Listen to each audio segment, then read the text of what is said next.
Саламатсыңарбы окуучулар. Адам жана коомдун бүгүнкү өтө турган сабагыбыздын темасы менин ысымым.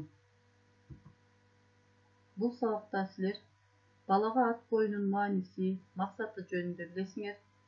Ошондой эле ат коюунун өзгөчөлүктөрүн, жол жобосун үйрөнөсүңөр. Ысым жөнүндө түшүнүк. Ысымы жок адам болбойт. Жаңы туулган балага ысым берүү ар бир ата-эненин ыйык милдети. Адамдарды бири-биринен айырмалоо үчүн жаңы туулган наристеге ысым беришет. Ар бир адамдын ысымы кокустан коюлган эмес. Ысым адамдардын мүнөзүн, тубаса жөндөмдүүлүктөрүн жана өзгөчөлүктөрүн алып жүрөт.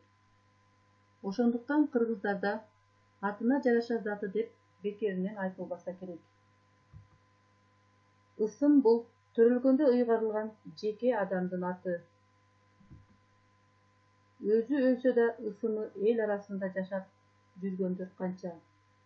Мисалы, болжол менен биздин заманга чейин 4-кылымда жашаган сактардын ханышасы Томристин ысымы, биздин заманга чейин 1-кылымда жашаган байыркы Римдеги кулдардын жетекчиси Спартактын, Европаны багындырган хундардын башчысы Атиланын ысымдары биздин күнгө чейин жетип отурат. Ал эми кыргыз элинин Манас, Бакай, Алмамбет, Семетей, Сейтек өңдүү, Баатыр, Айкөл, Акылман бабаларыбыздын аттарын ыйык тутабыз. Ошондой эле кыздардан чыккан Каникей, Айчүрөк, Сайкал өңдүү асылдат энелердин ысымдарын элибиз даңазалап келет. Ошондой эле башка улуттар да өздөрүнүн көрүнүктүү инсандарынын ысымдарын ардакташат. Ысымдын мааниси. Адам ысымдарынын ар биринин өзүнчө мааниси бар.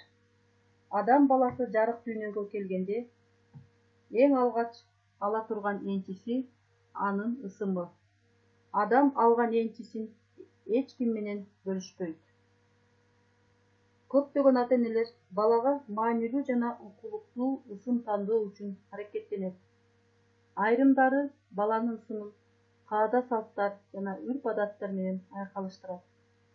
Кимдир бирөөлөр тарыхый инсандардын аттарын тандайт. Балага ысым коюу салты.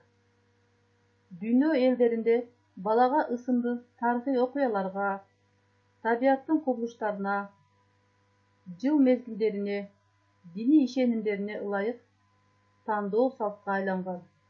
Борбордук Азиянын элдери балага ысым коюуга өзгөчө маани берген. Жаңы төрөлгөн балага ысым берүү үчүн өзгөчө шан-шөкөттөр менен той өткөргөн. Ымыркайга ысым ыйгарууга сыйлуу, көптү көргөн адамдарды тандашкан. Ысым кое турган адам баланын дене түзүлүшүнө, тубаса белгилерине карап, келечек тагдырына жараша таасир бере турган ысымдарды койгон. Кыргыздар колдонгон адам аттары. Ат коюу кыргыз элинин улуу салты. Кыргыздарда ат коюу үчүн ошол чөйрөдөгү кадыр-барктуу аксакалдарды алып келип ат койдурушкан. Ат коюуда бир сыйра денесиндеги мүнөздүү белгилерине карап, ошого жараша ат коюшкан. Эгерде денесинде Калы же Анары бар болсо, Калыбек, Анарбек жана башка аттарды коюшкан. Аптанын кайсы бир күнүндө төрөлсө, Дүйшөн, Жекшен.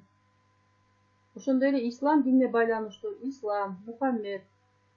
Атасынын жаш куралына да байланыштуу Алтымыш, Жетимиш деп ат коюшкан. Балага зар болуп жүрсө, Зарылбек, Сагынбек деп. Эркек бала болсун деп тилеп, Бурул, Жаңыл деп ат коюшкан. Эгиз төрөлсө, Асан Үсөн, Апал, Үпөл деп. Советтик доордо төрөлсө, Советбек, Илич, Сайызбек деп коюшкан. Улуу ата мекендик согушта төрөлсө, Жеңишбек, Фронтбек деп коюшкан. Балдары токтолосо, Токтобүү, Турганбүү деп. ымыркайды эгер таштап кетсе, табылды, таштанбек деп өзүнүн тубаса белгилерине карап ат коюшкан. Эми балдар, силерге бүгүнкү сабагыбыз түшүнүктүү болгон болсо, тапшырма ушул темадан ысым жөнүндө түшүнүк, ысымдын мааниси, балага ысым коюу салты деген подтемаларды окуйсуңар. Ошондой эле өзүңөрдүн ысымдарыңардын маанисин чечмелеп бересиңер. Ушуну менен сабагыбыз аягына чыкты. Саламатта калгыла.